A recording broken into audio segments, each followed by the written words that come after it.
Hi everyone, this is the Hungry Math Professor here, and thank you for coming to my channel. And today I want to discuss this book called Mathematical Pluralism, which was written by Graham Priest, who is a philosophy professor at the CUNY Graduate Center, where I'm also a math professor. And this book is part of what's called the Cambridge Elements series. It was published in 2024, so it's quite recent. And the series is the series that I'm reading from is in the philosophy of mathematics, and there's two editors, Penelope Rush and Stewart Shapiro, and they have curated a quite extensive list of these books in philosophy of mathematics on various different topics. And they get some philosopher to write sort of a short overview of the area. So it's quite short. Let's see, I don't know how many pages, like 60, 70 pages. So quite short, just kind of overview of a certain topic, like such as mathematical pluralism. So what is mathematical pluralism? Well, it can come in many different forms. In this video, I'm just going to try to give you an overview. But basically, the idea is that there are multiple, you know, things that you could call legitimate mathematics. So I have to try to give you some examples. So first of all, of course, we could just take ZFC set theory, anything that follows from standard ZFC set theory, let's just call that standard mathematics. And, there's some discussions around that you can have, but let's just say that that is standard mathematics. Okay, so how do we get a plurality of mathematics then? Well, there's a few ways to go.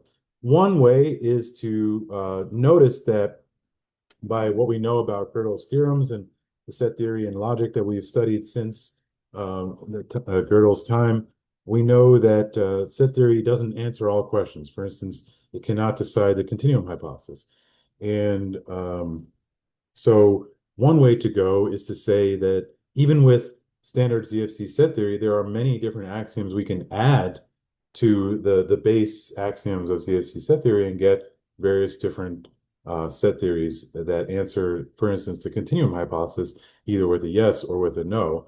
But there are also all kinds of other statements that cannot be answered true or false, which can be answered by adding a axiom. So this is already a controversial point of view because there are some who say that there is some correct sort of there is some one set theory that we just need to find the right axioms, and then we will find um, we will find the correct set theory that satisfies or answers the questions that we want to answer the correct way. But in this sort of pluralistic sense, that would not be the answer taken. Instead, so I have to look back for this person. We would take Joel David Hampkin's approach and talk about like a pluralistic set theory where depending on what axioms you choose or what models you're looking at, there can be different answers to the question of the continuum hypothesis, but different answers to all kinds of other mathematical questions depending on which model of set theory or which axioms you add to the base model of set theory. So there you already get pluralism on top of classical logic and on top of the axioms that supposedly are already accepted as the correct axioms, at least for ZFC set theory. And you get a polarity of mathematical objects or you can call them different set theories, and so then you could also call them different mathematics, if you will.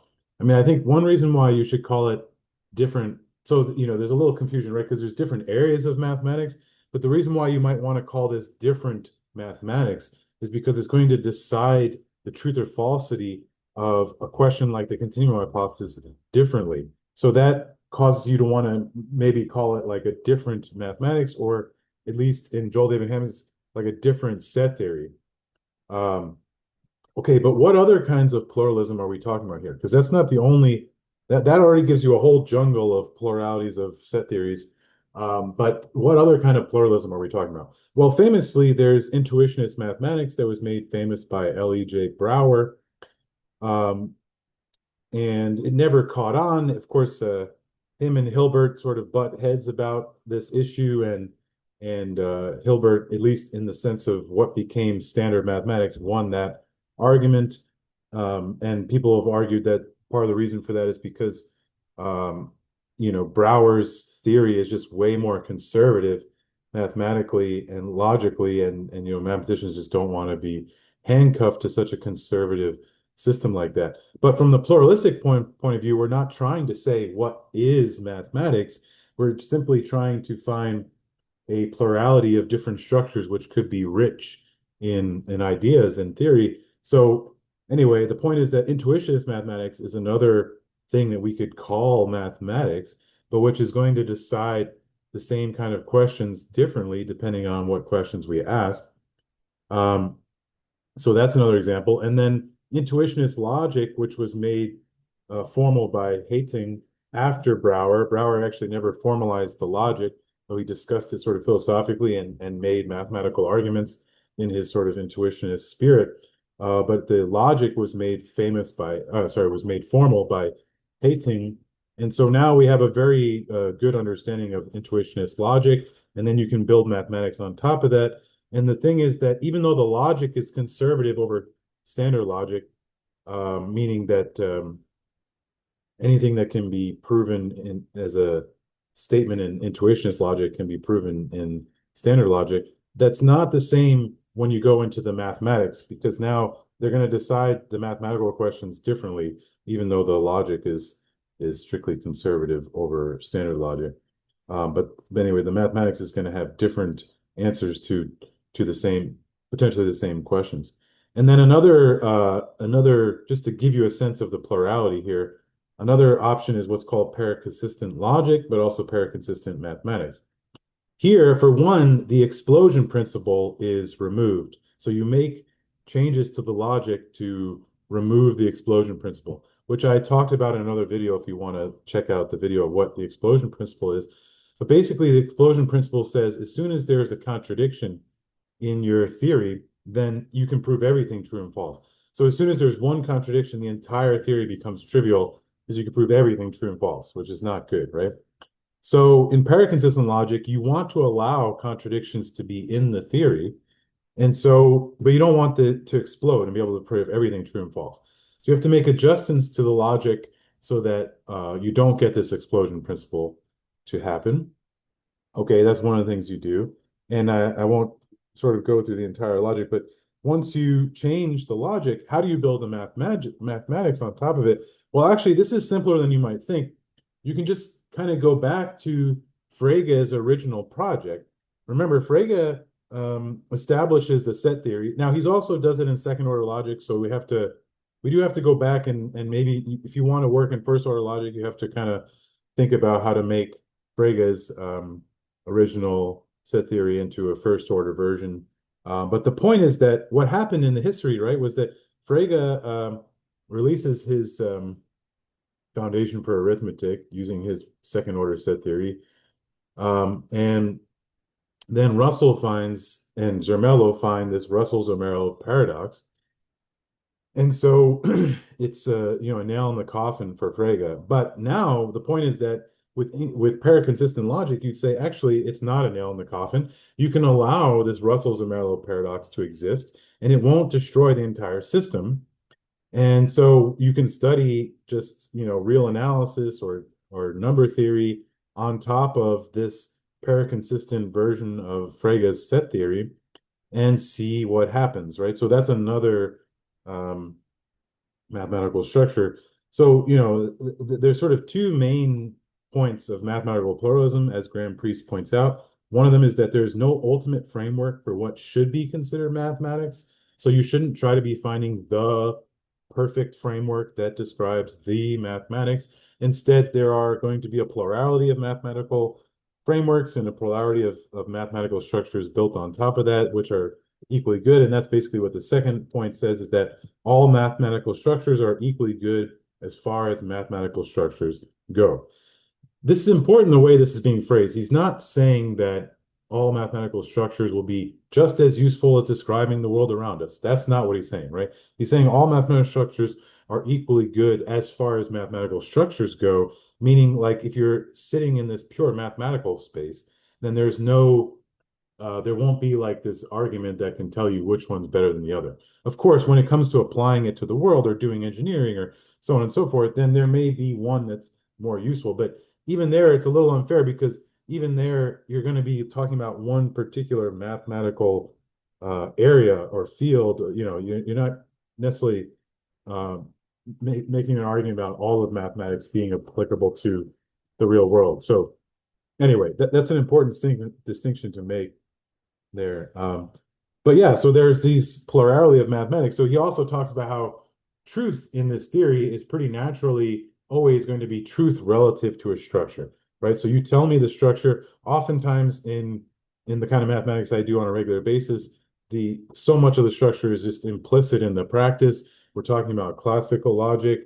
We're talking about various different axioms already in place, and all kinds of things are already in place and take it for granted. So when I ask, a collaborator or something is true, it's already taken for granted that we mean true in the typical sort of, structures that we're thinking of. I work in geometric analysis, so take all the typical assumptions of geometric analysts in mind, and then when you tell me it's true, you're saying true relative to those structures. But in mathematical pluralism, you could ask, is the Heine-Borel theorem true in intuitionist mathematics? Or is the Bolzano-Weierstrass theorem true in paraconsistent mathematics? First of all, you have to make sure that these statements are statable in those theories, but in this case, is the ones I give it is. And then you can ask whether it's true or false. And so it's true or false relative to a structure. And that structure comes with some underlying logic as well. So here we're talking about mathematical pluralism, but there's also this natural idea of logical pluralism, right? So there could be multiple logics and multiple mathematics. And just to end this video, I'll say you can take various different philosophical positions, combinations, where you say, no, there's only one logic, maybe classical logic, but there can be multiple mathematics. Or you could try to claim that no, there should be a plurality of logics and a plurality of mathematics. That's where I find myself. That seems very natural that both polarities come hand in hand.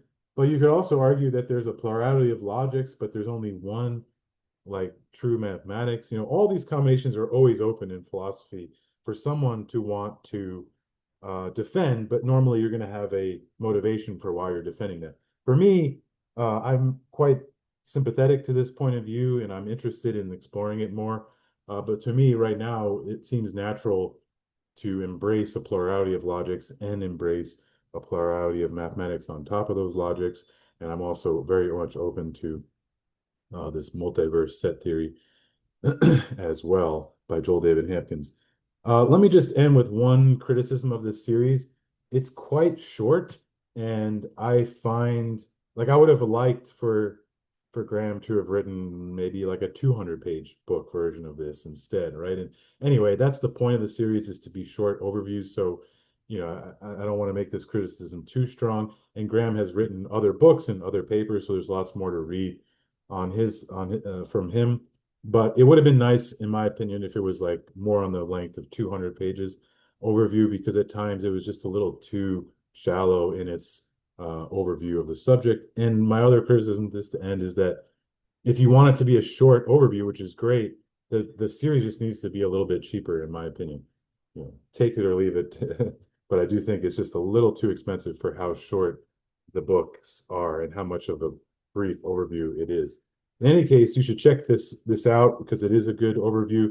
And now I'm very much motivated to like dive deeper. And so you might see more videos of me talking about the details of mathematical pluralism moving forward. Okay, thanks for checking this out. Please like, comment, and subscribe. Let me know what you think. And if you're just completely frustrated with the idea of exploring mathematical pluralism, then I want to hear what you have to say.